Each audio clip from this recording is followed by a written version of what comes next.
परमेश्वर का अति पवित्र नाम का महिमा हो। കർത്താവ് നമ്മെ സ്നേഹിക്കുന്നു. हमारा प्रभु हमसे प्रेम करता है। എല്ലാവർക്കും വിശ്വാസമുണ്ടോ? क्या ये बात हम सबको विश्वास है क्या? കാരണം കർത്താവ് നമ്മെ സ്നേഹിക്കുന്നു എന്നുള്ളതിന്റെ തെളിവാണ് വളരെ ദൂരെ നിന്നും പല സ്ഥലങ്ങളിൽ നിന്നും ഈ തണുപ്പും ബുദ്ധിമുട്ടും പിടിച്ച് നിങ്ങൾ ഇന്ന് ദൈവസന്നിധിയിൽ ആ സഹോദരങ്ങൾ എന്നുള്ള നിലയിൽ ഒരുമിച്ച് ഇവിടെ കൂടിയിരിക്കുന്നു. और ये बात का ये सबूत है कि हम प्रभु से प्रेम करते हैं, क्योंकि भारी रूप से इस रीति से प्रकट होता है कि हम जब दूर दूर से आते हैं भाईचारा को प्रकट करने के लिए, ये ठंडी मौसम में एक ऐसा मौसम जो हमारे खिलाफ है, ये सब परिस्थितियों में भाईचारा के लिए, संगति के लिए, प्रभु का वो आनंद प्राप्त करने के लिए हम इस तरह इकट्ठा हो रहे हैं। इससे मालूम पड़ता है कि हम प्रभु से बहुत प्रेम करते हैं। ദൈവം നമ്മളെ ഒരിക്കൽ സ്നേഹിച്ചിട്ട് പിന്നെ നമ്മളെ വിട്ടുകളയുന്നില്ല. हमारा प्रभु कभी भी हमसे एक बार प्रेम कर फिर छोड़ देता है, ऐसा स्वभाव नहीं है। ലോകത്തിന്റെ പിതാവാണെങ്കിൽ ചിലപ്പം അപ്പനെ അനുസരിക്കാതെ വരുമ്പോൾ അവന്റെ പാട്ടിന് പോട്ടെന്ന് വിചാരിക്കും. संसार का या शारीरिक पिता ऐसा अवस्था आता है कि जब वो देखता है कि उनका बेटा बच्चे जब उनका बात नहीं मानते तो अंतिम में तंग आकर पिता क्या कहता है, उसको अपना रास्ते में जाने दो। നമ്മുടെ കർത്താവ് അങ്ങനെ നമ്മളെ വിട്ടുകളയുന്നില്ല. लेकिन हमारा पिता परमेश्वर कभी हमें ऐसा छोड़ता नहीं। അവൻ ഒരിക്കൽ നമ്മെ സ്നേഹിച്ചുവെങ്കിൽ അവസാനത്തോളം സ്നേഹിക്കുന്നവർ. ये वचन कहता है कि अगर प्रभु ने एक बार हमसे प्रेम करने के लिए शुरू किया तो वो अंत तक प्रेम करते रहता है। നമുക്ക് ഇന്നത്തെ ആലോചനയ്ക്കായിട്ട് ഒരു വാക്യം വായിക്കാം. आज का वचन का मनन के लिए आप पढ़ेंगे 1 കൊരിന്ത്യ ലേഖനത്തിന്റെ 8-ാം അധ്യായത്തിന്റെ 3-4 വാക്യം. पहला कोरिन्थी का पुस्तक 8वां अध्याय उसका 3 से 5 हम पढ़ेंगे। 1 कोरिन्थियंस चैप्टर 8 वर्स 3 to 5। परंतु यदि कोई परमेश्वर से प्रेम रखता है तो परमेश्वर उसे पहचानता है। अतः मूर्तियों के सामने बलि की हुई वस्तुओं के खाने के विषय में हम जानते हैं कि मूर्ति जगत में कोई वस्तु नहीं और भेद को छोड़ और कोई परमेश्वर नहीं। यद्यपि आकाश में और पृथ्वी पर बहुत से ईश्वर कहलाते हैं, जैसा कि बहुत से ईश्वर और बहुत से प्रभु है। ഒരുത്തൻ ദൈവത്തെ സ്നേഹിക്കുന്നുവെങ്കിൽ അവനെ ദൈവം അറിഞ്ഞിരിക്കുന്നു. एक कोई अगर प्रभु से परमेश्वर से अगर प्रेम करता है तो वो व्यक्ति को परमेश्वर जानता है। കാരണം എങ്ങനെയാണ് ദൈവം അവനെ അറിയുന്നത്? परंतु किस रीति से वो व्यक्ति को परमेश्वर जानता है? ദൈവത്തെ ഒരുവൻ സ്നേഹിക്കുന്നെങ്കിൽ അവൻ ദൈവസന്നിധിയിൽ നിന്ന് അവന് മാറി മറ്റൊരു വഴിക്ക് തിരിയാൻ അവന് കഴിയത്തില്ല. क्योंकि जो व्यक्ति सचमुच अगर प्रभु से प्रेम करता है उसको कभी भी प्रभु का उपस्थिति छोड़कर अलग हो जाए किधर दूर जाने का मन नहीं होगा। അവൻ എവിടെ പോയാലും അവന്റെ ഹൃദയത്തിൽ അവന്റെ കർത്താവിന്റെ ആ ക്രൂശിനെ അവൻ എപ്പോഴും ധ്യാനിച്ചും ചിന്തിച്ചും അവന്റെ യാത്രയിലും അവൻ ഏത് പ്രതികൂല സാഹചര്യത്തിലായിരുന്നാലും അവന് വേണ്ടി മരിച്ചൊരു കർത്താവിനെ അവൻ ചിന്തിക്കും. क्योंकि ऐसा विश्वासी वो जिधर भी रहे, कौन सा भी हालात में, कौन सा भी परिस्थिति में क्यों ना हो, वो हर हालातों और परिस्थितियों में एक बात वो याद रखेगा कि वो प्रभु का क्रूस को हमेशा मनन करते रहेगा और याद करेगा कि मेरे लिए, मुझ पापी के लिए एक उद्धारकर्ता मरा।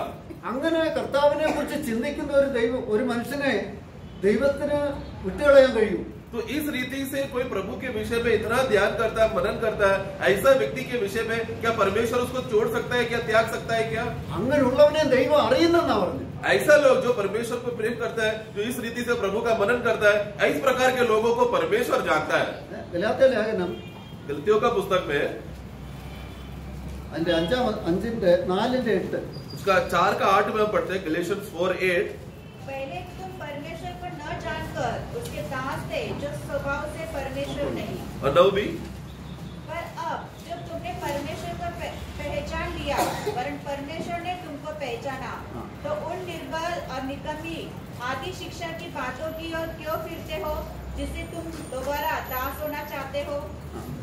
ഇവിടെ നിങ്ങൾ കർത്താവിൽ വരുന്നതിന് മുമ്പേ നിങ്ങൾ ബാൾ വിഗ്രഹങ്ങളെ സേവിച്ചും വിഗ്രഹങ്ങളെ ആരാധിച്ചും വിഗ്രഹമാണ് നിങ്ങളുടെ ദൈവം എന്ന് വിചാരിച്ച് ഈ വിഗ്രഹം നിങ്ങളെ സ്നേഹിക്കുന്നെന്ന് വിചാരിച്ച് നിങ്ങൾ നടന്നവരാണ്. तुम लोग एक समय में तुम्हारा अवस्था ऐसा था कि तुम लोग अन्य अन्य मूर्तियों का तुम लोग सेवा करते आकर मूर्तियों का पूजा करते करते तुम उसके पीछे चले गए थे। तुम्हें ऐसा लगता था कि ये मूर्तियां तुमसे प्रेम करता है करके।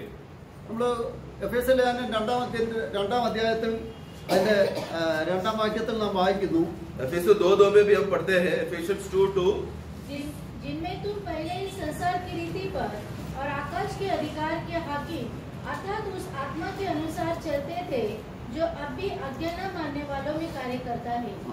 അങ്ങനെ നിങ്ങൾ ഈ ലോകത്തിന്റെ കാലഗതിക്ക് അനുസരിച്ചും ഈ ലോകത്തിന്റെ ആത്മാവിനെ അനുസരിച്ചും നിങ്ങൾ നടന്നുവെങ്കിലും നിങ്ങൾ അവിടെ കാണുന്നത്, അവിടെ പറയുന്നത് നിങ്ങളുടെ ജഡമോഹങ്ങളാൽ നടന്ന് ജഡത്തിന് മനോവികാരങ്ങൾക്ക് ഇഷ്ടമായത് ചെയ്തു, മറ്റുള്ളവരെ പോലെ പ്രകൃതിയാൽ ജാതികളെ പോലെ നടന്നു. എന്നാൽ കരുണാസമ്പന്നനായ ദൈവമോ നമ്മളെ സ്നേഹിച്ച മഹാസ്നേഹം. इसलिए हम देखते हैं कि एक समय में ऐसा हमारा अवस्था था कि हम भी संसार की अभिलाषाओं में और संसार के तौर तरीकों के रीति के अनुसार संसार की बातों में हम लोग आग्रह करके मन कर प्रभु से दूर थे, परमेश्वर से अनजान थे. और फिर वाक्य 3 में हम पढ़ते हैं कि उसमें से ऐसा था कि हम अपना मोह और अभिलाषा के पीछे जाकर अपना मनों की अभिलाषा में हम लोग बने रहकर स्वाभाविक रीति से क्रोध के संतान हो चुके थे. परंतु अचानक वाक्य 4 में हम देखते हैं कि प्रभु का दया, प्रभु जो कृपा से जो धनी है, उनका बड़ा प्रेम हमारे ऊपर आया. उस बड़ा प्रेम से उन्होंने हमसे प्रेम किया. വിഗ്രഹങ്ങളുടെ നടുവിലായിരുന്ന നമ്മളെ കരുണാസമ്പന്നനായ ദൈവം നമ്മെ സ്നേഹിച്ച മഹാസ്നേഹ നിമിത്തം നമ്മളെ എവിടെ കൊണ്ടുവന്നു? നമ്മളെ ക്രിസ്തുവിൽ കൊണ്ടുവന്നു. एक समय में जो हम लोग मूर्तियों के बीच में दबे हुए थे, उनके दासत्व में फंसे हुए, इस प्रकार के हम जैसे गिरे हुए लोगों को परमेश्वर जो करुणा में बहुत दयावान है, उनका बड़ा प्रेम से उन्होंने हमसे प्रेम कर हम सबको मसीह में लाया. അതാണ് അപ്പോസ്തലനായ പൗലോസ് പറയുന്നത് 1 കൊരിന്ത്യർ 1:30 പറഞ്ഞു, നിങ്ങളോ അവനാൽ ക്രിസ്തുയേശുവിലിരിക്കുന്നു. इसलिए प्रेरित पौलुस 1 कोरिन्थी 1:30 में हम वहां पर पढ़ते हैं कि उनके द्वारा तुम मसीह यीशु में हो. അപ്പൊ അങ്ങനെയുള്ള ഒരു വ്യക്തിയെ നിങ്ങൾ ഇങ്ങനെയൊക്കെ നിങ്ങൾ നടന്നവരായിരുന്നു. എന്നാൽ നിങ്ങൾ അതിന്റെ ഗലാത്യ 4:8 നമ്മൾ വായിച്ചു, ഇങ്ങനെ നടന്ന നിങ്ങൾ ദൈവത്തെ അറിയാതെ സ്വഭാവത്താൽ ജാതികളെ പോലെ നടന്നെങ്കിലും ഇപ്പോഴോ ദൈവത്തെ നിങ്ങൾ അറിഞ്ഞു. അപ്പൊ ദൈവത്തെ നിങ്ങൾ എങ്ങനെ അറിഞ്ഞു? ക്രിസ്തുവിൽ അറിഞ്ഞപ്പോൾ ദൈവം ക്രിസ്തുവിലുള്ളവരെ വിശേഷാൽ അറിയുക. इसके लिए एक तो हम जैसे गलतियों के 4:8 में हमने पढ़ा था, एक समय में हम लोग इस दुनिया का जो मूर्तियों के पीछे हम लोग सेवा करते आ रहे थे. एक समय में हमारा हालत वैसा था, परंतु 9 में क्या लिखा है? परंतु अब ऐसा नहीं है. परंतु अब हम मसीह को हम जानते हैं, परमेश्वर को हम जानते हैं. किस कारण? क्योंकि हम मसीह में आ गए हैं, परमेश्वर का उस दया के द्वारा. क्योंकि हम मसीह में आ चुके हैं. जो कोई लोग मसीह में है, वो मसीह में हुए झुंड को विशेष रीति से परमेश्वर उनको जानता है करके उसका 9 में हम पढ़ते हैं. ദൈവം എന്നുള്ള നിലയിൽ ലോകത്തിലെ സകല മനുഷ്യരെയും ദൈവം അറിയുന്നു. परमेश्वर होने के नाते दुनिया भर के सभी सृष्टियों को, सभी जीवियों को परमेश्वर का रीति से वो जानता है. അവർക്ക് ആഹാരം കൊടുക്കുന്നു, उन सभी को वो भोजन देता है, അവർക്ക് വെള്ളം കൊടുക്കുന്നു, उनको पानी देता है, അവർക്ക് ജീവവായു കൊടുക്കുന്നു, उनको श्वास लेने के लिए हवा देता है, അവർക്ക് കൃഷി ചെയ്യാൻ മഴ കൊടുക്കുന്നു, उनको खेती करने के लिए बारिश देता है, സൂര്യനെ ഉദിപ്പിക്കുന്നു. सूर्य को उगाता है. ഒരു വിശ്വാസി അനുഭവിക്കുന്നതെല്ലാം ഒരു ജാതീയ മനുഷ്യനും ഈ ഭൂമിയിലെല്ലാം അനുഭവിക്കുന്നു. एक विश्वासी इस शारीरिक दुनिया में जीते समय में जो भी शारीरिक अनुभव उसको परमेश्वर से मिलता है, वो सेम टू सेम वो सब बातें एक अन्य जाति भी इस दुनिया में जीते समय में परमेश्वर का दया, भूमि की बातों के विषय के लिए उसको करुणा उसको दिया गया है. എന്നാൽ ദൈവം അവരെ അറിയുന്നു. और परमेश्वर उनको जानता है. എങ്ങനെ അറിയുന്നു? परंतु किस रीति से जानता है? ഇതെല്ലാം അനുഭവിച്ചിട്ടും അവർ എങ്ങോട്ടാ പോകുന്ന അവസാനം? बोलो ये दुनिया का सारा सुकून, दुनिया का सारा आशीष वो लोग प्राप्त करने के बाद भी अंत में कहा जा रहे हैं? നിത്യനാശത്തിലേക്ക് പോകും. अनंत काल का नाश की ओर जा रहे हैं. അപ്പൊ അവരെ വിശേഷം ദൈവം അറിയുന്നു. तो उनको खास रीति से जानता है कि जैसे कहते हो 4:9 में हम पढ़ा, അറിയുന്നില്ല. ऐसा नहीं जानते, खास रीति से नहीं जानते उनको. എന്നാൽ लेकिन ദൈവം നമ്മുടെ പിതാവാണെന്ന്, അതാണ് നമ്മൾ കൊരിന്ത്യർ ലേഖനത്തിൽ നമ്മൾ വായിച്ചത്. तो वही हमने 1 कोरिन्थियों में हमने पढ़ा था कि परमेश्वर हमारा पिता है. അല്ല 5-ാം വാക്യത്തിൽ, എന്നാൽ ആകാശത്തിലോ ഭൂമിയിലോ ദേവന്മാർ എന്ന് പേരുള്ളവർ ഉണ്ടെന്ന് വരികിലും പിതാവായ ഏക ദൈവമേ നമുക്കുള്ളൂ. उसको 1 कोरिन्थी 8:5 में पढ़ेंगे. 1 कोरिन्थियंस चैप्टर 8:5. यद्यपि आकाश में और पृथ्वी पर बहुत से ईश्वर कहलाते हैं, जैसा कि बहुत से ईश्वर और बहुत से प्रभु है, तो भी हमारे लिए तो एक ही परमेश्वर, तो भी हमारे लिए एक ही परमेश्वर अर्थात पिता है. बस അപ്പൊ നമുക്കൊരു പിതാവുണ്ടെന്നുള്ളത് നമ്മുടെ ഹൃദയത്തിൽ എപ്പോഴും ആ പിതാവ് നമ്മെ സ്നേഹിക്കുന്നു എന്നുള്ളത് നമ്മുടെ ഹൃദയത്തിൽ എപ്പോഴും നമ്മൾ അതിനെ അറിയേണ്ടതാണ്. तो इसलिए हम लोग इस प्रकार के लोग हैं कि हमारे जगत पे एक ऐसा परमेश्वर है जो हमारा पिता है, वो पिता हमसे प्रेम करता है. इस पिता परमेश्वर को हम अच्छी तरह से जानना जरूरी है. പിതാവ് നമ്മളെ സ്നേഹിക്കുന്നത് നമുക്ക് എങ്ങനെ അറിയാം? हम कैसा जानते हैं कि पिता हमसे प्रेम करता है करके?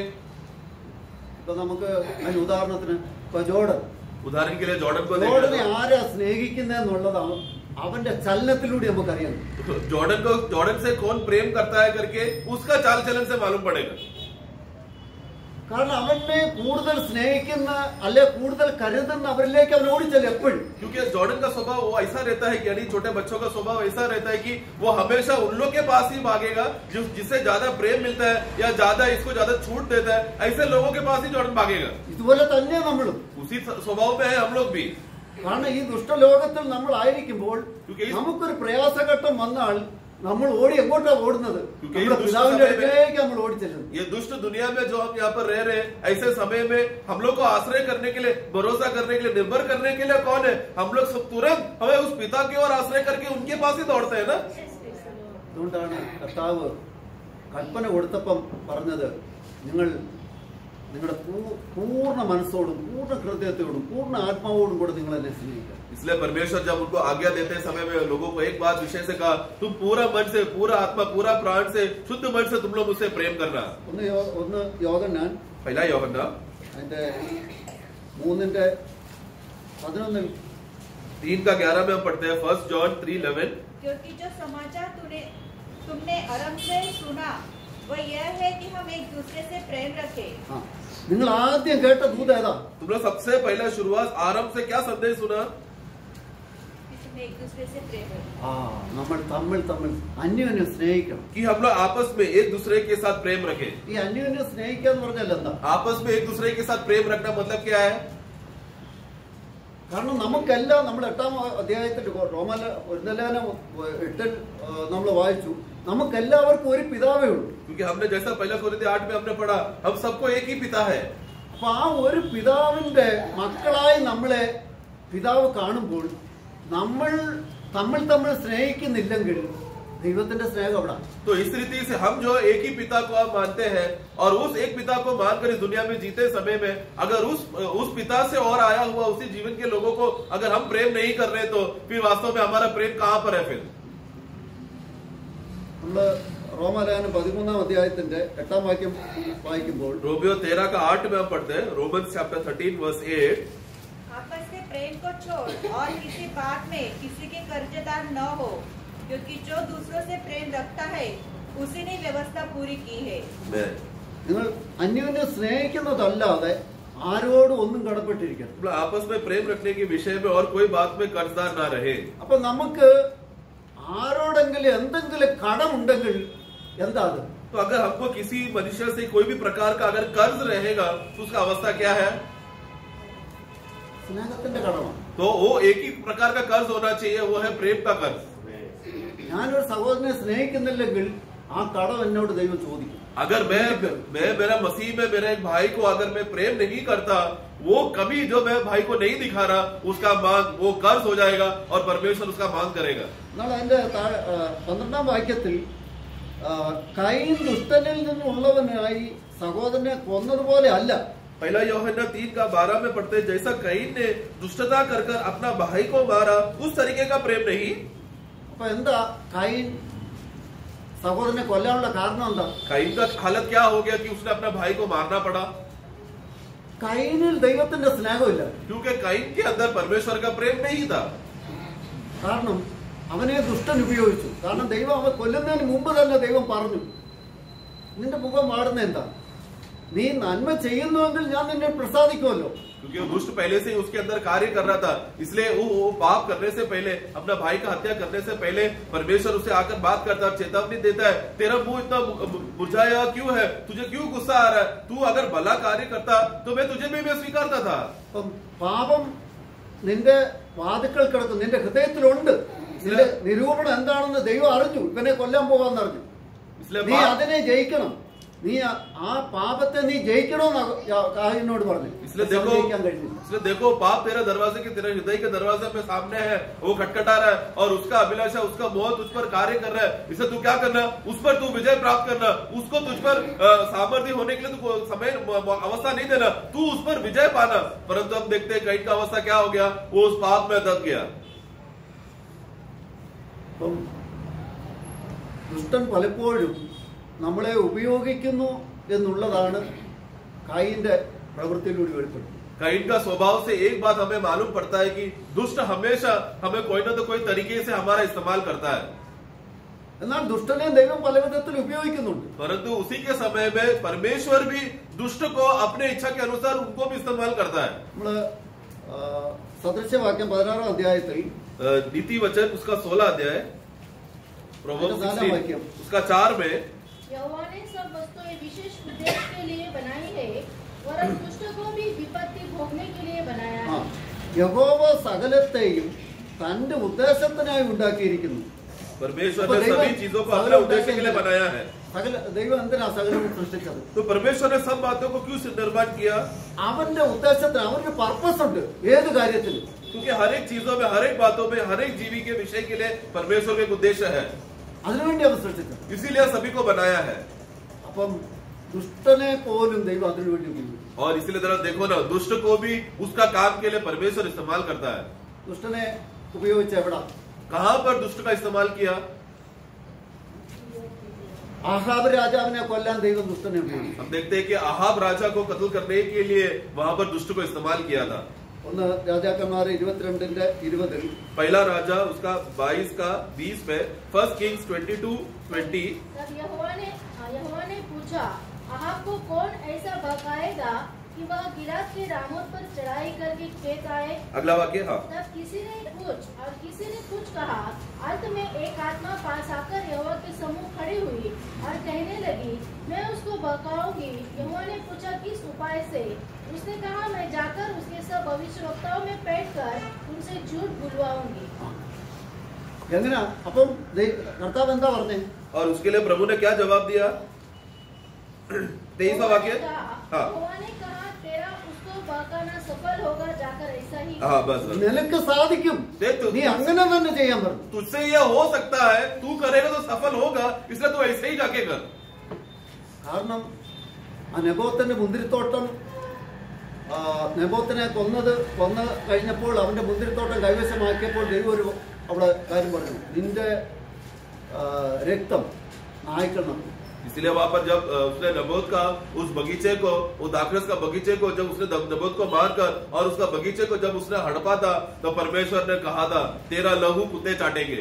ഇതിന്റെ ഉപായം ഉണ്ടാക്കി ഇത് ചെയ്യിച്ച വ്യക്തി ഇസബേലിനോട് പറഞ്ഞു, നിന്റെ മാംസം नायकर तिन्नु. और ये ऐसा तंत्र रीति से उसको मारना चाहिए करके जिसने आलोचना दिया, जो प्लानिंग किया, इसाबेल को प्रभु क्या कहता है, तेरा मांस को कुत्ते खाएंगे. അപ്പോൾ ഇത് രണ്ടും സംഭവിച്ചു. और ये दोनों हुआ. അപ്പം ഭോഷ്കിന്റെ ആത്മാവിനാൽ അതെ ഒരു യുദ്ധത്തിന് അഹാബിനെ നയിച്ചു. इसलिए एक झूठ बोलने वाला आत्मा की मदद से अहाब को एक युद्ध की ओर लेकर गया. दुष्टने ദൈവം ഈ നിലയിൽ ഉപയോഗിക്കുന്നു. इस रीति से हम देखते हैं कि दुष्ट को प्रभु अपने रीति से प्रभु इस्तेमाल करता है. നമ്മള് 1 കൊരിന്ത്യർ 5-ാം അധ്യായത്തിൽ നമ്മൾ കാണുന്നു, पहला कुरिन्थी 5वां अध्याय में പാപം ചെയ്ത വ്യക്തിയെ സാത്താനെ ജഡസംഹാരത്തിനായി ഏൽപ്പിക്കാൻ പറയുന്നു. हम देखते हैं कि वहां पर एक पाप किया व्यक्ति को किस रीति से अपना शरीर का दंड के लिए उसको शैतान की आत्मा सौंपो करके वहां पर हम पढ़ते हैं. എന്തിനാ? അവസാനം അവനെ പെർഫെക്റ്റ് ആയി ദൈവസന്നിധിയിൽ നിർത്താൻ തക്കവണ്ണം ഇപ്പോഴവനെ ഏൽപ്പിക്കാനാണ്. वो ऐसा क्यों है कि अंतिम दिनों में वो परमेश्वर के सामने सीधा वो खड़े रह सके, उसका आत्मा का उद्धार के लिए अभी उसका शरीर में दंड दे. ദൈവം നമ്മളെ അവന്റെ ഉദ്ദേശത്തിനായി അവൻ എല്ലാം സൃഷ്ടിക്കുന്നു. നമ്മളെ അതെ സ്നേഹിച്ചതും ഈ അർത്ഥത്തിൽ. इसलिए प्रभु हमें सब बातों के लिए प्रभु ने जो सृजा किया, उसकी सृष्टि किया, वो सबके पीछे प्रभु का इच्छा है. प्रभु का इच्छा था, उन्होंने हमें बनाकर हमें जगत में लाया. इस रीति से हमें वो प्रेम भी करता है. നമ്മള് 3:11 വാക്യത്തിൽ നമ്മൾ നിങ്ങൾ ആദ്യം മുതൽ കേട്ട ദൂത് അന്യോന്യം സ്നേഹിക്കാന്നാവും. हमने पहला यूहन्ना 3:11 में हमने पढ़ा कि तुमने आदि में जो तुमने सुना कि एक दूसरे से तुम प्रेम रखो. ദൈവം കൽപ്പന കൊടുത്തപ്പോൾ ദൈവം ആദ്യം പറഞ്ഞ കൽപ്പന ആവർത്തന പുസ്തകം 6-ാം അധ്യായം हम लोग परमेश्वर ने जब आज्ञा देते समय में उसका आज्ञा का शुरुआत में हम देखते हैं व्यवस्था विवरण 6-5 जब हम पढ़ते समय में ड्यूटरोनॉमी चैप्टर 6 वर्स 5 तो अपने परमेश्वर यहोवा से अपने सारे मन और सारे जीव और सारी शक्ति के साथ प्रेम रखना। അപ്പൊ ദൈവം കൽപ്പന എത്ര കൊടുത്തു? परमेश्वर ने कितना आज्ञा दिया? എത്ര കൽപ്പന കൊടുത്തു ദൈവം? कितना आज्ञा परमेश्वर ने उस समय में दिया? 10 കൽപ്പന. ദൈവം ഈ 10 കൽപ്പന ചുരുക്കി കൊടുത്തതാണ്. वास्तव में परमेश्वर വാസ്തവത്തിൽ എത്ര കൽപ്പന ഉണ്ടായിരുന്നറിയാം? അതായത് 613 കൽപ്പന ഉണ്ടായിരുന്നു. वास्तव में देखा जाए तो 613 आज्ञाएं थे. वो 613 आज्ञा को परमेश्वर ने संक्षेप करके ये 10 में लाकर प्रभु ने दिया. അത് എക്സോഡസ് 20 മുതൽ 31 വരെയുള്ള അധ്യായം വായിക്കുമ്പോൾ हम लोग निर्गमन का पुस्तक 20वां अध्याय से लेकर 30वां अध्याय तक पढ़ेंगे तो हम देख सकते हैं. എന്നാൽ അതിനെ എന്തുവാ അതിന്റെ എല്ലാം കൂട്ടി എടുത്ത് അതിന്റെ എസൻസ് ആയിട്ട് 10 കൽപ്പന കൊടുത്തു. परंतु वो सब बातों को मिलाकर उसको संक्षेप रीति में उसके अंदर का जो जो जो बड़ा खड्डा था, जो मांस का जो दबाव था, उसका वो जूस था, वो कंटेंट था, परमेश्वर ने उसको निचोड़ कर क्या किया? 10 में लाकर दिया.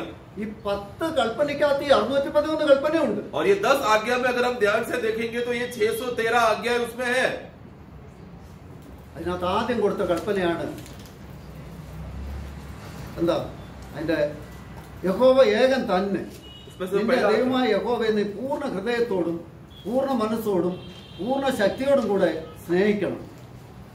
उसका इसलिए सबसे पहला आज्ञा में 6:5 और सॉरी 6-5 में जब पढ़ते समय में देखो यहो उसका 6-4 पढ़ना है हिंदी में. हे इस्राएल सुन, हाँ. यहोवा हमारा परमेश्वर है, हाँ. यहोवा एक ही है. ये वो एक ही है, इसीलिए तुम क्या करना?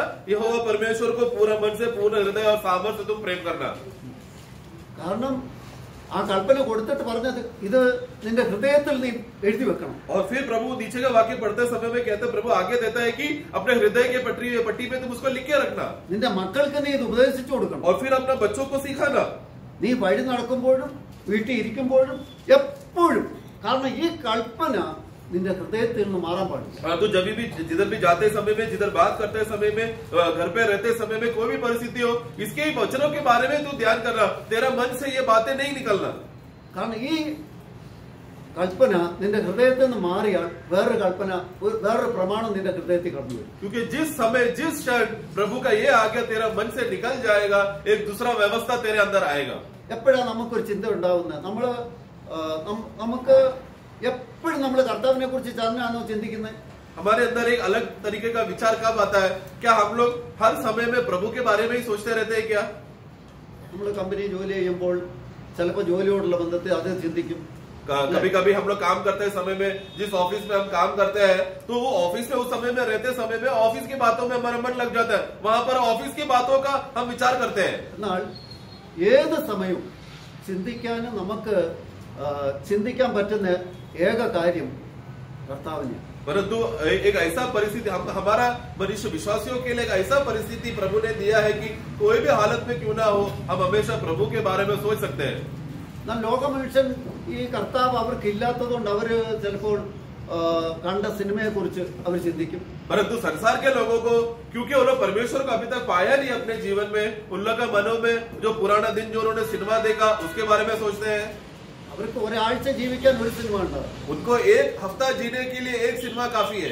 അത് കണ്ടിന്യൂ ആയിട്ട് അവർ ചിന്തിച്ചുകൊണ്ടേയിരിക്കും. उसके बारे में उसको पूरा हफ्ते भर वो लोग उसी के बारे में सोचते रहेंगे. അവർ വീട്ടിൽ ഇരിക്കുമ്പോൾ അതിന്റെ പാട്ട് പാടിക്കൊണ്ടിരിക്കും, വഴി നടക്കുമ്പോൾ पाट പാടും. घर में बैठे रहेगा तो वही सिनेमा का गीत गाएगा, रास्ते में चलेगा उसी के बारे में सोचकर उसका ही गीत गाते रहेगा. അപ്പം കർത്താവിനെ വിട്ട് ചിന്തിക്കാതിരിക്കാനാ പറയുന്നത്. എപ്പോഴും ഇത് നിന്റെ ഹൃദയത്തിൽ ഇരിക്കണം. इसलिए प्रभु को छोड़ और कोई बातों में तू चिंता नहीं करना, मन नहीं लगाना. इसलिए बार बार हर समय में प्रभु का वचनों के में ध्यान करने के लिए प्रभु आज्ञा दिया है. എന്നാൽ ഈ ദൈവത്തിന്റെ സ്നേഹം ഇന്ന് അവൻ നമ്മുടെ ഹൃദയത്തിലേക്ക് പകർന്നു വന്നു. परंतु आज हम देखते हैं कि परमेश्वर का ये बड़ा प्रेम उन्होंने हमारे हृदय में उंडेला है. കാരണം ഈ 10 കൽപ്പന എത്ര കൽപ്പനയായിട്ടാണ് തന്നിരിക്കുന്നത്? क्योंकि ये 10 आज्ञा को फिर परमेश्वर ने क्या किया? ഗലാത്യ ലേഖനം गलातियों का पुस्तक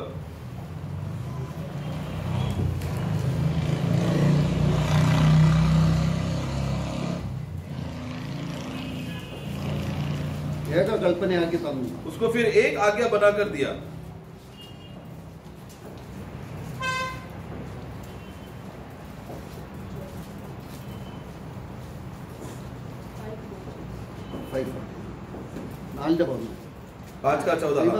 സ്നേഹത്താൽ അന്യോന്യം സ്നേഹിപ്പിക്കും, കൂട്ടുകാരനെ നിന്നെ പോലെ തന്നെ സ്നേഹിക്കണം എന്നുള്ള ഏക വാക്യത്തിൽ ന്യായപ്രമാണം മുഴുവൻ അടങ്ങിയിരിക്കും. पढ़ेंगे 5:14 गैलेशियंस 5:14. क्योंकि सारी व्यवस्था इस एक ही बात में पूरी हो जाती है, हाँ। तू अपने पड़ोसी से अपने समान प्रेम रख। इस एक ही वचन में, एक ही वाक्य में, वो एक ही बात पे वो आ जाता है. അപ്പൊ ഈ 613 കൽപ്പന 10 കൽപ്പനയായി മോശയ്ക്ക് കൊടുത്തു. तो ये 613 आज्ञा है, परमेश्वर ने उसको संक्षेप करके निचोड़कर 10 आज्ञा बनाकर मूसा को दिया. കർത്താവ് വന്നപ്പം प्रभु आकर തമ്മിൽ സ്നേഹിക്കുന്നതല്ലാതെ വേറെ ആരോടും ഒന്നും കടപ്പെട്ടിരിക്കരുതെന്ന് പറഞ്ഞ് ആ ഏക കൽപ്പനയായിട്ട്, ഏക ദൂതായിട്ട് ആ സ്നേഹം എന്ന ഏക കൽപ്പന നമുക്ക് एक दूसरे से आपस में तुम लोग प्रेम करना, इसके अलावा तुम्हें प्रेम में और कोई बात में तुम लोग कर्ज नहीं रहना करके ये बात बोलकर उस एक वचन में, उस एक बात में, शब्द में सभी बातों को लाकर रखा. കാരണം യഹൂദന്മാരോട് പറഞ്ഞിട്ടുണ്ട് ഈ കൽപ്പനയെല്ലാം ഈ കാലം കഴിഞ്ഞ ശേഷം ഇത് ഞാൻ കൽപ്പലകയിലല്ല മാംസപ്പലകയിൽ എഴുതി നിങ്ങളുടെ ഹൃദയത്തിൽ എഴുതി വെക്കും. क्योंकि प्रभु यहूदियों के विषय में ये कहते हैं कि एक समय आएगा, अभी जो इस पत्थर का पट्टी में जो लिखा गया है उसमें से हटाकर एक मांस वाला हृदय का पट्टी में मैं तुम्हें लिखाकर एक समय में तुमको दूंगा. അന്ന് നിങ്ങൾ ദൈവത്തെ അറിയാൻ ആരും ഉപദേശിക്കേണ്ട ആവശ്യമില്ല. കാരണം നിങ്ങൾ എഴുതപ്പെട്ട ആ आत्मा में निंगले आजादी और वो एक ऐसा अवस्था तुम में हो जाएगा कि उस समय में परमेश्वर के बातें बताने के लिए कोई भी तुमको सिखाने का जरूरत नहीं रहेगा, क्योंकि जो हृदय में लिखा हुआ वचन ही काफी रहेगा, वो वचन तुमको सिखाएगा।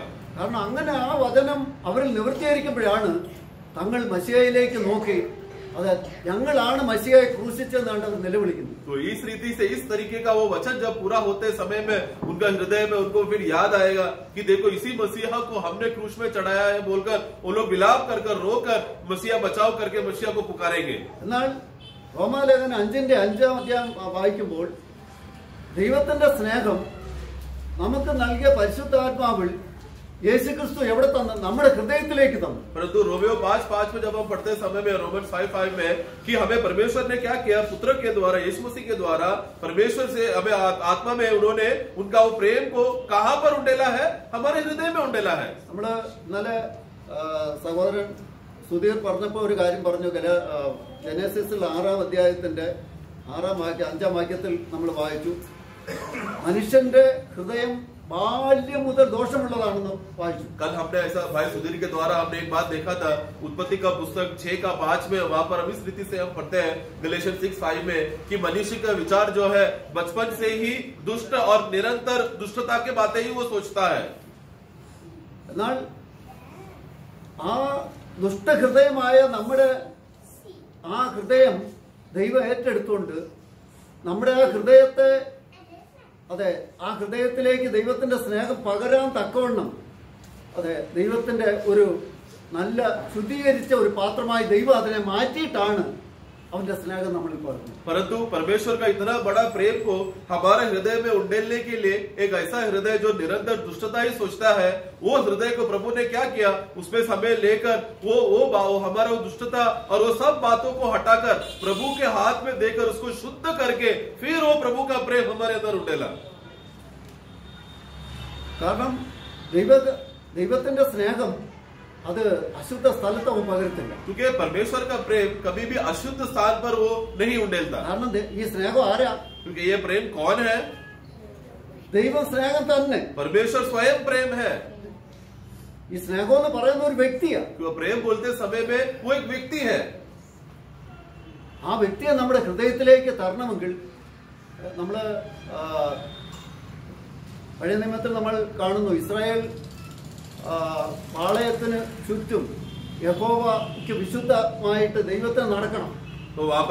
ഇസ്രായേലിന്റെ ആ പരിസരത്ത് ചുറ്റും അശുദ്ധമായിരിക്കാൻ പാടില്ല।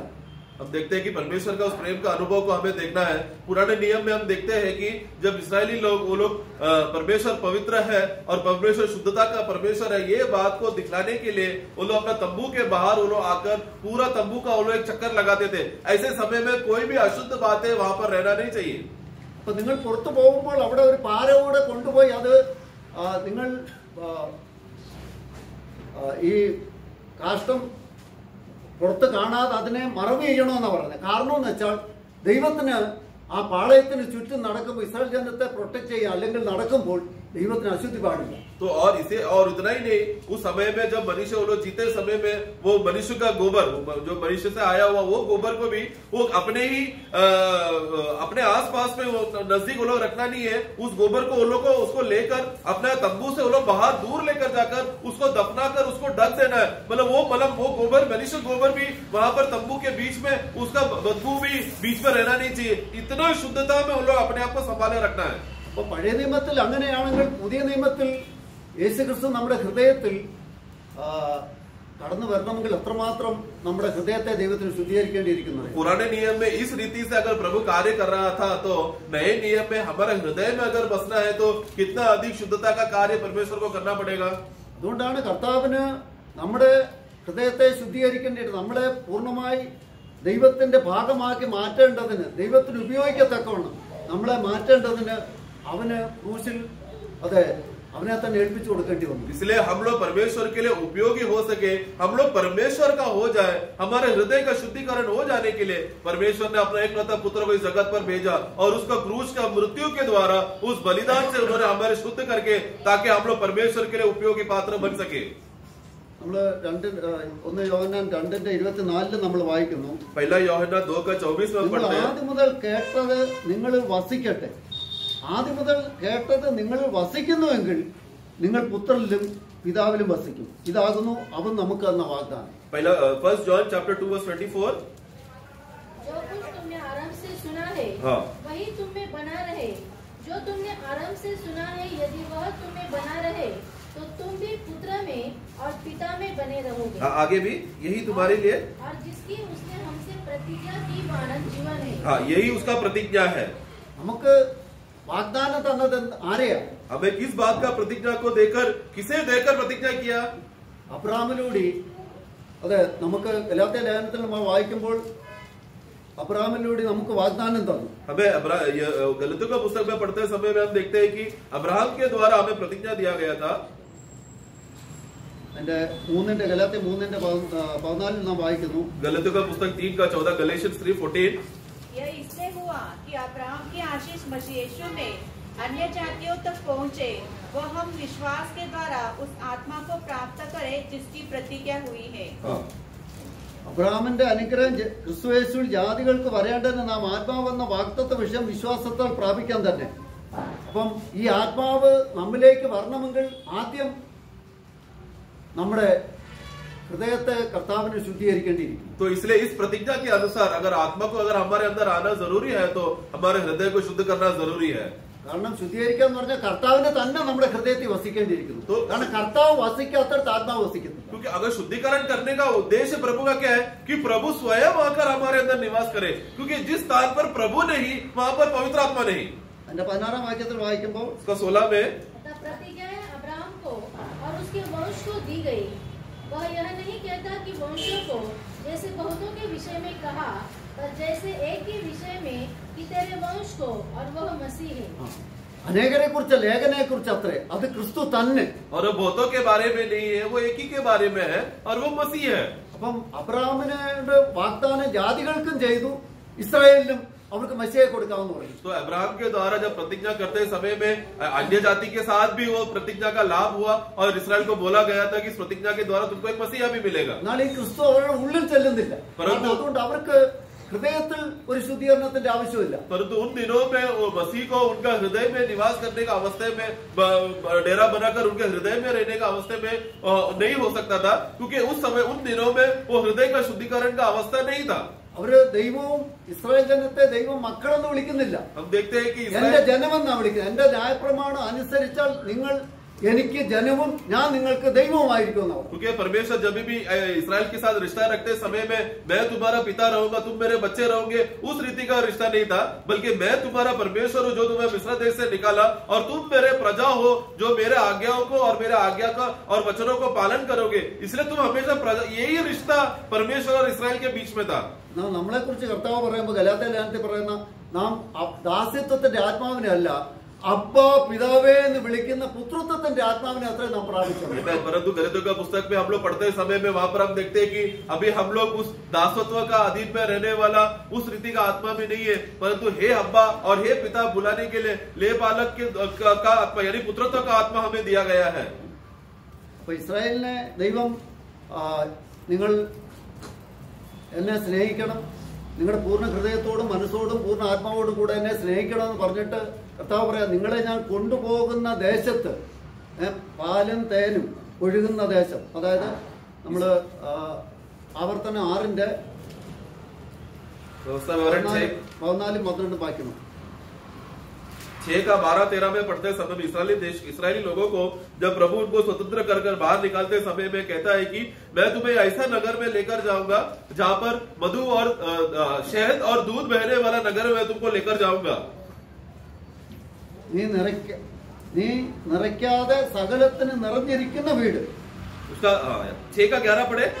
और अच्छे अच्छे पदार्थों से भरे हुए घर जो तूने नहीं भरे, और खुदे हुए कुएं जो तूने नहीं खोदे, और दाख की बारियां और जैतून के वृक्ष जो तूने नहीं लगाए, ये सब वस्तुएं जब वह दे और तू खाके तृप्त हो, आगे तब सावधान रहना कि ऐसा ना हो कि तू यहोवा को भूल जाए जो तुझे दासत्व के घर अर्थात मिस्र देश से निकाल लाया है. बस അപ്പൊ ഇവർക്ക് ഇതെല്ലാം പറഞ്ഞവരെ കൊണ്ടുവന്നെങ്കിലും ഇവരിതെല്ലാം മറന്നിട്ട് ഇവര് വിഗ്രഹങ്ങളെ തേടി. परंतु उनका अवस्था क्या हो गया? ये सब बातें प्रभु उनको बोलकर, ये सब अवस्था और सुविधाएं उनको देने के बाद भी उस कनान देश में आने के बाद क्या हो गया? आगे चलकर वो लोग परमेश्वर को भूल गए और अन्य देवों का पीछा करके सेवा करने लगे. നെഹമ്യാവ് 9:25 വായിക്കുമ്പോൾ नेहम्याह का पुस्तक 9:25 में हम पढ़ते हैं. नेहम्याह 9:25 പറയുന്നുണ്ട്. नेहम्याह जब प्रार्थना करते समय में ये कहता है, नेहम्याह 9:25 9:25 गढ़वाले नगर और उपजाऊ भूमि ले ली और सब भांति की अच्छी वस्तुओं से भरे हुए घरों के और खुदे हुए हौदों के और दाख और जैतून की बारियों के और खाने के फल वाले बहुत से वृक्षों के अधिकारी हो गए. वे उसे खा खाकर तृप्त हुए और हष्ट पुष्ट हो गए और तेरी बड़ी भलाई के कारण सुख भोगते रहे. എന്നിട്ട് തന്നെയാണ് പ്രവാചകന്മാരെ അവർ കൊന്നു മഹാകോപഹേതുക്കൾ ഉണ്ടാക്കി.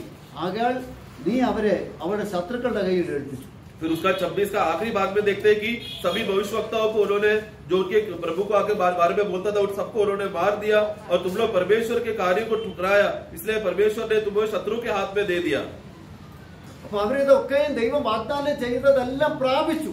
तो ഈ ലോകത്തിൽ प्रभु ने जो भी प्रतिज्ञा उनको दिया था अब्राहम के द्वारा, उसका शारीरिक रीति से उन लोग सब ने अनुभव किया, उसका सुख में उन लोग जिए भी. നെഹമ്യാവ് പ്രാർത്ഥിച്ചപ്പോ ദൈവത്തോട് പറയാ, ദൈവമേ ഇവര് ഞങ്ങളുടെ പിതാക്കന്മാർ ഇതെല്ലാം അനുഭവിച്ചു, എങ്കിലും അവർ നിന്നെ വിട്ടുമാറി നിന്നെ പുറകിൽ എറിഞ്ഞു കളഞ്ഞെന്നാ പറയാം. तो नेहम्याह प्रार्थना करते समय में कहता है कि हमारे पूर्व पिताओं ने ये सब बातों का अनुभव किया, उसका सुख में उन लोग ने जिया अनुभव किया, परंतु आगे चलकर इसी यहोवा परमेश्वर को उन लोग ने अपना पीछे ढकल दिया.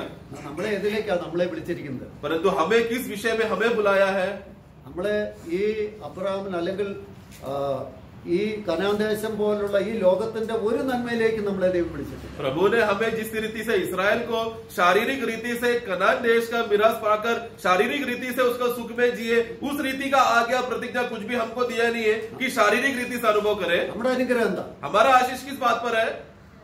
ഈ ഭൂമിയോട് ബന്ധപ്പെട്ട ഒന്നുമല്ല. इस भूमि के साथ लेना देना कुछ भी नहीं है. ഒന്നും നമുക്ക് വാഗ്ദാനം ചെയ്തിട്ടില്ല. इस भूमि का एक भी बात का आशीष और प्रतिज्ञा हमको दिया नहीं है. സ്വർഗത്തിലെ എഫേസ്യ ലേഖനം 1:3 വായിക്കുന്നു, സ്വർഗത്തിലെ സകല ആത്മീയാനുഗ്രഹത്താൽ. जैसा एफएससी 1:3 में हम पढ़ते हैं कि स्वर्ग के सारा आत्मिक आशीषों से.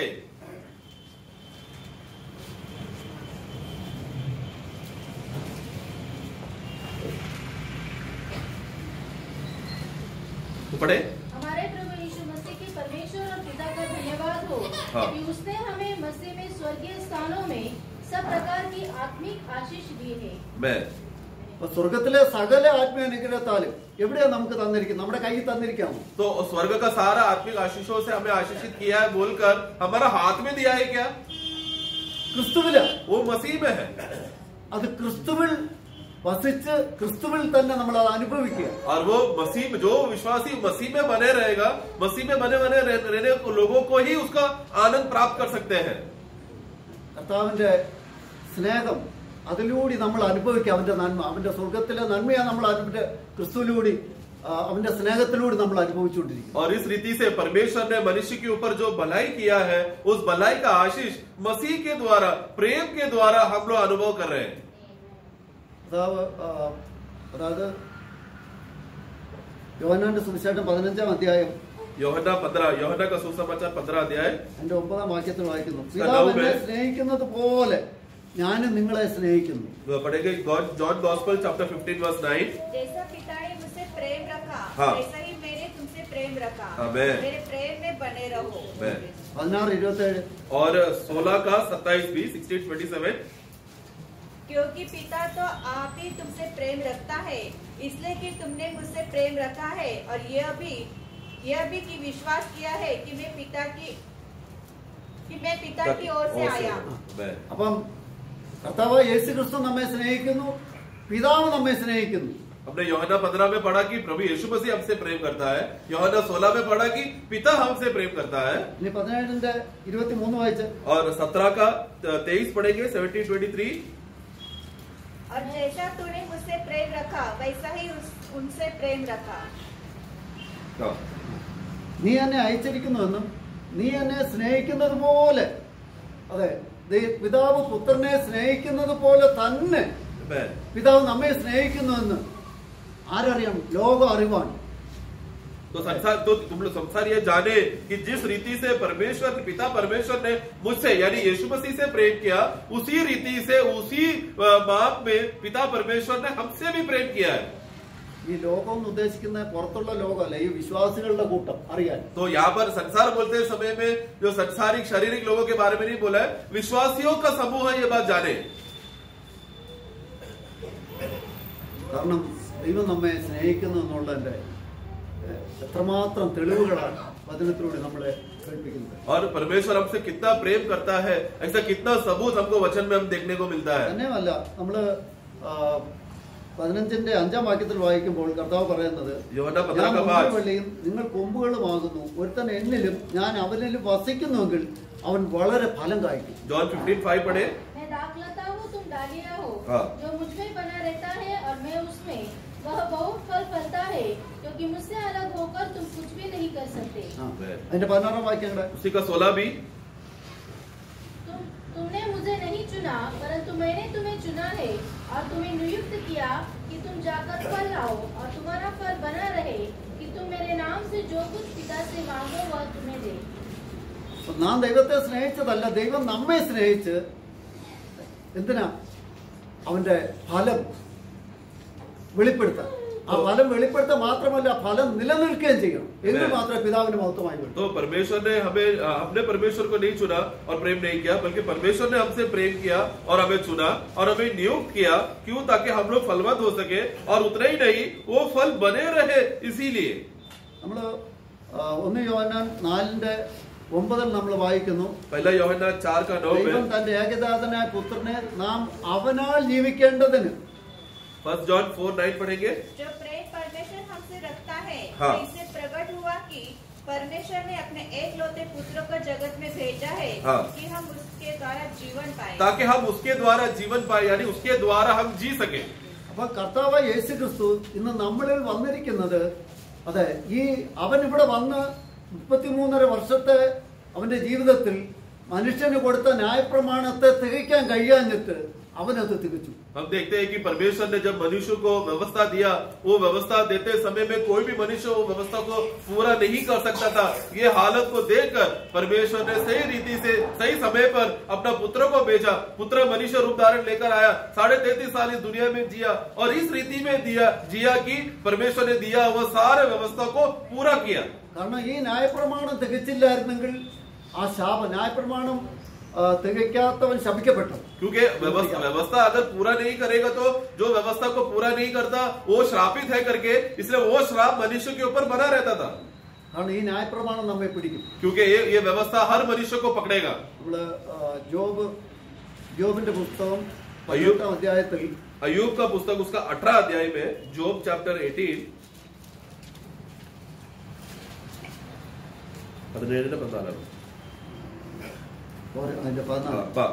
सॉरी 18 का 14. अपने जिस डेरे का भरोसा वह करता है, हाँ. उससे वह छीन लिया जाएगा और वह भयंकरता के राजा के पास पहुंचाया जाएगा. हाँ, वो भयंकरता का राजा के सामने पहुंचाया जाएगा. ഈ ഭയങ്കരമായ രാജാവ്, ഈ ടെറർ ഓഫ് കിങ് എന്നല്ലേ? हाँ, अंग्रेजी में देखा जाए तो खौफ का राजा. ये कौन है भयंकर राजा, खौफ का राजा? ഇത് നമ്മെ പിടിക്കും. ये एक दिन हमें पकड़ेगा. ഇതിൽ നിന്ന് രക്ഷപ്പെടാൻ നമുക്ക് കഴിയും. इससे हम लोग बच नहीं सकते. എന്നാൽ നമ്മുടെ കർത്താവ് ന്യായപ്രമാണം തികച്ചിട്ട് ഇതിനെ ജയിച്ചു. परंतु हमारा प्रभु ने व्यवस्था की सब बातों के मांग को पूरा करके इस खौफ के राजा, इस भयानक राजा से हमें छुटकारा दिया. അതുകൊണ്ടാണ് ഗലാത്യ ലേഖനത്തിൽ പറയുന്നത്, അവൻ സ്ത്രീയുടെ സന്തതിയായി വന്ന് അയച്ചത് നമ്മെ ന്യായപ്രമാണത്തിന് കീഴിലുള്ളവരെ വിലയ്ക്ക് വാങ്ങിയിട്ട് അവൻ നമുക്ക് പുത്രത്വം തന്നു. और इसलिए हम लोग गलतियों का पुस्तक 4 का 4 और 5 में हम पढ़ते समय में कि वो सही समय में स्त्री का संतान से वो जन्म लेकर आया और जो व्यवस्था में अधीन थे उनको छुड़ाने के लिए वो आकर हमें बचाया करके हम पढ़ते हैं. നമ്മള് കർത്താവ് നമ്മെ സ്നേഹിച്ചോ? क्या सचमुच परमेश्वर ने हमसे प्रेम किया? क्या തന്നെയുമല്ല, നമുക്കൊരു പ്രത്യാശയുണ്ട്. उतना ही नहीं, एक आशा भी है. നമ്മുടെ കർത്താവ് വേഗം വരുന്നു. हमारा प्रभु बहुत जल्दी आने वाला है. തെസ്സലോനിയ ലേഖനം ഒരു 2 വാക്യങ്ങൾ വായിക്കും. തെസ്സലോനിയ ലേഖനത്തിന്റെ 1 തെസ്സലോനിയൻ 2 वाक्य और पढ़ना चाहता हूँ. पहला तेस्सलोनिका, फर्स्ट तेस्सलोनियंस 4ന്റെ ബി പാർട്ട്, अध्याय 1ന്റെ 4ന്റെ ബി പാർട്ട്. हाँ, पहला तेस्सलोनी पहला अध्याय उसका 4 का बी पार्ट में 4 पढ़ना. हे भाइयों, परमेश्वर के प्रिय लोगों, हम सॉरी, हिंदी में शायद 3 रहेगा. 3 का बी पार्ट पढ़ना. और हमारे प्रभु यीशु मसीह में हाँ. आशा की दृढ़ता को लगातार स्मरण करते हैं. आमेन, आमेन. ദൈവത്താൽ സ്നേഹിക്കപ്പെട്ട സഹോദരന്മാരെ, നിങ്ങളുടെ തെരഞ്ഞെടുപ്പിനെ അറിയുന്നുവല്ലോ. और 4 भी पढ़ना. वही आगे 4. हे भाइयों, परमेश्वर के प्रिय लोगों, हाँ. हम जानते हैं कि तुम चुने हुए हो. देखो, हे प्रिय लोगों, हम जानते हैं कि हम परमेश्वर की ओर से चुने हुए हैं. നമ്മളെ ദൈവം തെരഞ്ഞെടുത്ത തെരഞ്ഞെടുപ്പ്, इसलिए परमेश्वर ने हमें चुना हुआ, उनका चुनावट. നമ്മള് യൂദായുടെ ലേഖനം അതിന്റെ 1ന്റെ ബി പാർട്ട് നമ്മൾ വായിക്കുമ്പോൾ, और यूदा का भी एक സ്നേഹിക്കപ്പെട്ടും യേശു ക്രിസ്തുവിനായി സൂക്ഷിക്കപ്പെട്ടിരിക്കുന്നവരായെന്ന് വായിക്കും. യേശു ക്രിസ്തുവിനാൽ സൂക്ഷിക്കപ്പെട്ടല്ല, യേശു ക്രിസ്തുവിനാൽ ശുദ്ധീകരിക്കപ്പെട്ടിരിക്കുന്നു. उसका एक का एक पढ़ेंगे, यूदा का एक पढ़ेंगे.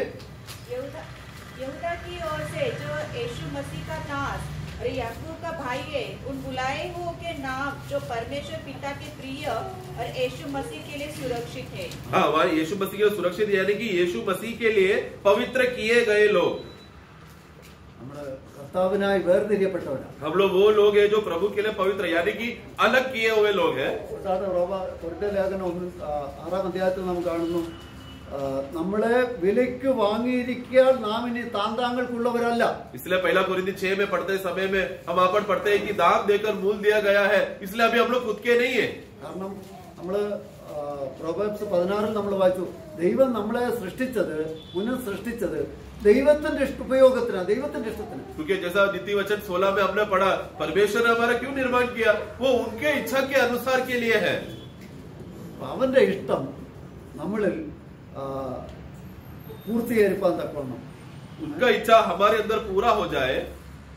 അത് യേശുക്രിസ്തു ആ ദിവസത്തിൽ അത് പൂർത്തീകരിച്ച് നമ്മളെ അവന്റെ സന്നിധിയിൽ. और वो उस दिन तक हमें मसीह में बनाए रखकर हमें उस दिन शुद्ध करेगा और हमें सिद्ध करेगा और हमें उठा ले जाएगा. उस दिन हमें प्रभु को देखेंगे.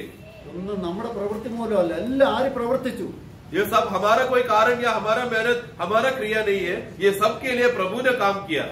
ഇസ്രായേൽ ജനത്തിന് അവര് കനാൻ ദേശത്ത് ഒന്നും ചെയ്തില്ല, എല്ലാവർക്കും ദാനം കൊടുക്കായിരുന്നു. हम देखते हैं इस्राएली लोग जब कनान देश में पहुंचते समय में उनको वहां पर कुछ भी मेहनत और परिश्रम करने का जरूरत नहीं था. सब उनके लिए तैयार था, सब दान रूप में उनको मिल चुका था. അവിടെ കാണുന്നത് അമോര്യരുടെ അതിക്രമം തികഞ്ഞിട്ടില്ല.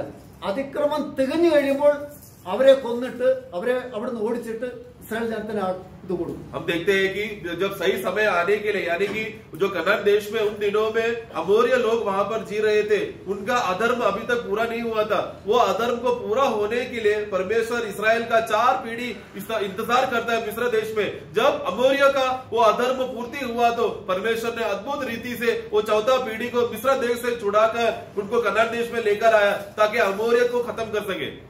കനാൻ ദേശം അവർക്ക് കൊടുത്തതുപോലെ നമുക്ക് അതെ